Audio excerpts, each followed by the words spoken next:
alerta, bé, som una Maria Magdalena Martorell i ara vos xerrarem sobre la contaminació atmosfèrica. A Europa, els darrers anys hi ha hagut una contaminació atmosfèrica elevada, ja que hi ha un consum elevat de combustible i les fàbriques estan en funcionament massiu. Per aquesta raó, hi ha les següents conseqüències. Una d'elles és la pluja àcida, com veurem en el següent vídeo.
Una altra conseqüència és la disminució de la capa d'ozó, que és la que es protegeix del sol, com veureu en la següent imatge. L'efecte hivernacle és una altra conseqüència. En el següent vídeo ho explica molt bé.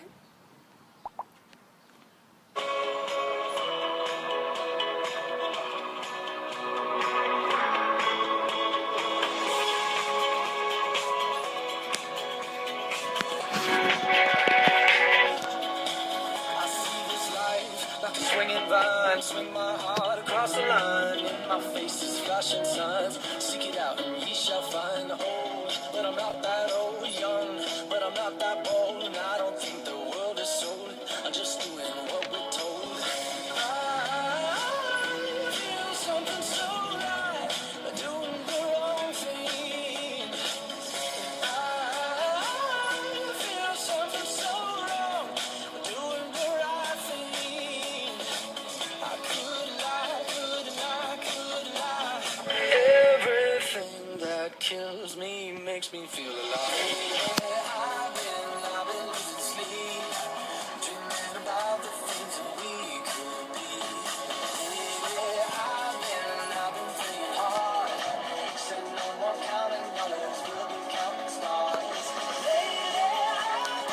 I've been losing sleep. Per prevenir l'efecte hivernacle s'haurien de reduir emissions de gasos contaminants, el diòxid de carboni, que es fabrica en fàbriques, transport, etc. Hola, soc Yolanda Navarro i ara xerrarem sobre la deforestació.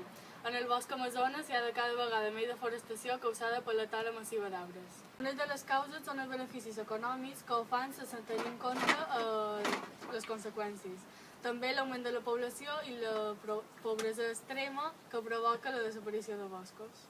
Soc Namà Llebrés i vos explicaré unes altres causes de la deforestació. Una d'elles és l'ocasió de la sobreexplotació en els boscs, perquè els països rics consumeixen més fusta. L'altra és que la gent se centra més en les feines de la ciutat i deixen abandonades les del camp. I també hi ha més inundacions, ja que no hi ha plantes i no et serveixen l'aigua. També hi ha pèrdua de biodiversitat, que fan desaparèixer diverses espècies.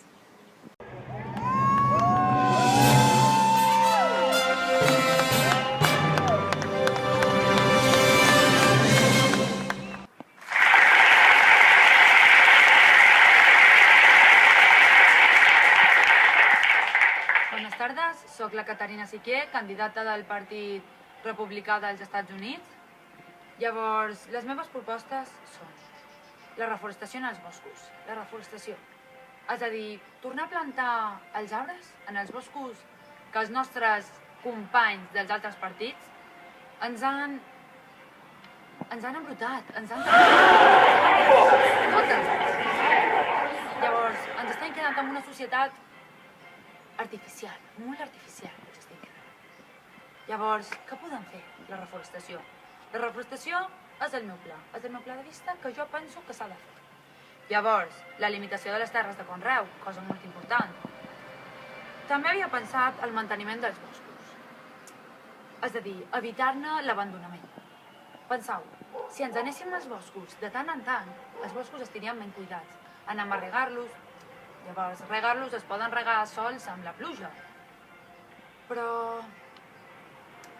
la companyia que necessiten els arbres. Els arbres, aunque no pareixin, necessiten companyia. Necessiten que hi hagi gent, hi hagi ambient. Això és el que necessiten. Moltes gràcies i espero que ens tornem a veure.